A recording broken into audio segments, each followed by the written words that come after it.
जौनपुर नाम का गांव था। गांव से कुछ ही दूरी पर एक भूतिया रेलवे स्टेशन था। गांव के लोगों का उस रेलवे स्टेशन से आना जाना तो क्या, उसके आसपास भी भटकते नहीं थे, क्योंकि उनका मानना था कि उस रेलवे स्टेशन पर भूत रहते हैं। हर अमावस्या की रात उस भूतिया रेलवे स्टेशन से भूतों की बारात निकलती है, वह भी पूरे गाजे बाजे के साथ। बारात में एक भूतिया दुल्हा अपनी पूरी पलटन के साथ गांव में आता है और एक जवान लड़की को अपने साथ ले जाता है। आज फिर वही मनूस अमावस्या की काली रात आ गई। घर में एक जवान बेटी है, कैसे मैं उसकी रक्षा करूं? घबराने की कोई जरूरत नहीं है। मैंने घर के सभी खिड़की दरवाजे बंद कर दिए हैं। कोई भी दरवाजा खटखटाएगा तो खोलना मत। आज हम में से कोई भी पूरा रात नहीं सोएगा। तभी दिनेश की बेटी रूबी बोलती है, पिताजी, मुझे कुछ होगा तो नहीं ना? मुझे उन भूतिया बारातियों के साथ नहीं जाना। मेरी बच्ची, तेरे माता पिता के होते हुए तुझे किसी से डरने की जरूरत नहीं है। पूरा गांव दहशत से अपने अपने घर में छिपकर बैठ जाता है। तभी गांव में ढोल और शहनाई की आवाजें आने लग जाती हैं। आवाज इस भूतिया बारात की ही थी, जो रेलवे स्टेशन से निकलकर गांव की तरफ आ रही थी। गांव वालों, दिखाई और सुनाई नहीं देता क्या? तुम लोग को तो देखो, बारात आई है। हमारा स्वागत नहीं करोगे? मेरी दुल्हन कहाँ है? कहीं दिखाई नहीं दे रही मुझे। अब भूतिया बारात गांव में आ चुकी थी। सुनीता अपनी फूल जैसी बेटी को एक कोने में छुपाकर बैठी हुई थी। तभी भूत आगे की तरफ बढ़ता है और जोर जोर से हंसने लगता है।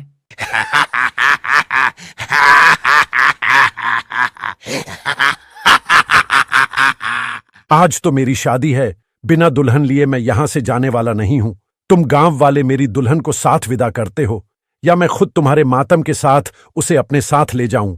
गांव में पूरा सन्नाटा था, मानो गांव में कोई इंसान ही नहीं रहता हो। तभी वह भूतिया दूल्हा दिनेश के घर में दरवाजा तोड़कर घुस जाता है।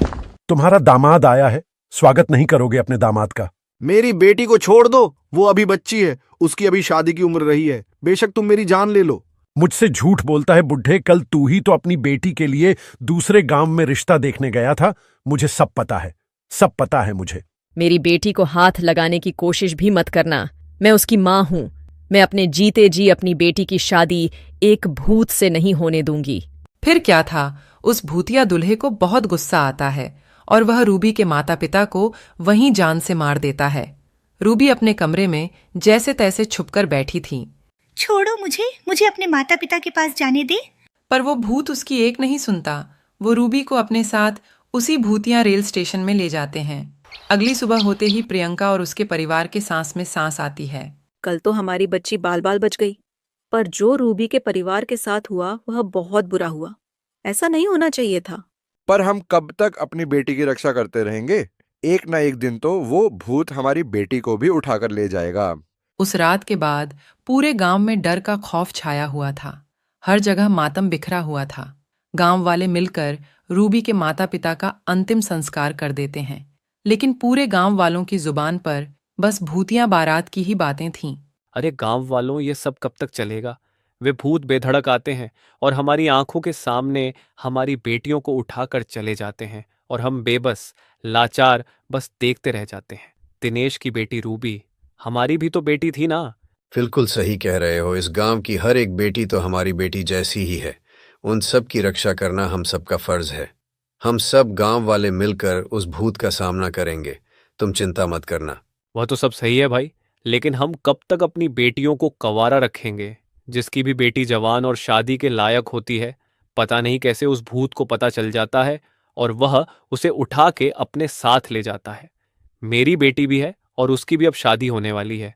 मैं कैसे अपने कलेजे के टुकड़े को उस भूत के हवाले कर दूं? अगले दिन पूरा गांव मुकेश की बेटी प्रियंका के शादी में लगा था। एक तरफ सजावट तो दूसरी तरफ मिठाइयां बन रही थीं। अब फेरों का समय था। दूल्हा दुल्हन मंडप में बैठे हुए थे कि तभी अचानक रेलवे स्टेशन से भूतिया बारात गांव की तरफ आ जाती है। सभी गांव वाले भूतों को देखकर अपने अपने घरों में छिप जाते हैं। अरे गांव वालों, तुम सबने तो मेरा साथ देने का वादा किया था ना? और कहा था कि हम इन भूतों का मुकाबला। अभी हाल ही में गांव में आया था और यह सब देखकर वह कहता है, ये ठीक नहीं किया हम सब ने। मेरी भी एक बहन है और उसकी भी उम्र शादी के लायक हो गई है। क्या उस प्रियंका की जगह मेरी बहन होती तब भी ऐसा ही करते हम लोग? गांव की बेटियों को हम यूं ही उन भूतिया बारातियों के हवाले करते आ रहे हैं। कल को मेरी सरिता का नंबर ना हो। भैया भाभी, मुझे बहुत डर लग रहा है। आए दिन इन भूतों का खौफ बढ़ता ही जा रहा है। दुल्हन का वह सुहाग का जोड़ा उनके मौत के जोड़े में तब्दील होता जा रहा है। बहन तू चिंता मत कर, मैं इसका समाधान जरूर निकालूंगा और तेरे साथ साथ इन गांव वालों को भी इन भूतिया बारातियों से मुक्त कराऊंगा। इसके बाद प्रकाश जंगल में एक तपस्वी तांत्रिक के पास जाते हैं और उनके पास पहुंचकर अपने गांव का हाल बताता है।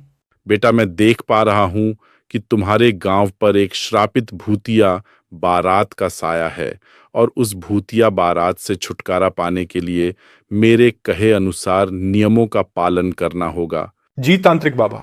इसके बाद वो तांत्रिक प्रकाश को समाधान और नियम बताते हुए एक गंगा जल की बोतल देते हैं और कहते हैं, जा बच्चा, तेरे और तेरे गांव वालों का कल्याण हो। जिसके बाद प्रकाश गंगा जल लेकर गांव आ जाता है और सभी गांव वाले से कहता है, सुनिए गांव वालों, इस भूतिया बारात से छुटकारा पाने का एक उपाय मुझे मिल चुका है, लेकिन इस काम को पूरा करने के लिए मुझे आप सबका साथ चाहिए होगा। हम सब तुम्हारा साथ देंगे, बताओ क्या करना है। बस आप सब एक काम कीजिए कि आज की रात शादी का प्रबंध कीजिए, बाकी सब मैं संभाल लूंगा। प्रकाश के ऐसा कहते ही पूरा गांव शादी की तैयारी में लग गया और ऐसे ही अब रात हो चली थी और शादी की बात उन भूतिया बारात को भी पता चल गई थी। जिसके बाद वो भूतिया बारात बैंड बाजे के साथ गांव में आ खड़ी हुई। कहाँ है मेरी दुल्हन? बताओ, कहाँ है मेरी दुल्हन? भूतिया दूल्हा मंडप में एक दुल्हन को देखता है और उसे अपने साथ भूतिया रेलवे स्टेशन के अंदर एक पुरानी सी ट्रेन के डिब्बे में लेकर चला जाता है, जहां पर बहुत सारे कंकाल ही कंकाल पड़े हुए थे। तभी वह दुल्हन घूंघट उठाते हुए कहता है, ये रही तुम्हारी दुल्हन, कर लो अब शादी। धोखा हुआ है मेरे साथ, धोखा। मैं तुम्हें नहीं छोड़ूंगा। भूत के ऐसा कहते ही प्रकाश अपने हाथों में छुपाए हुए गंगा जल को उस ट्रेन में पड़े कंकाल के ऊपर छिड़क देता है और बाहर निकल जाता है, जिसके बाद उस पूरी ट्रेन में आग लग जाती है।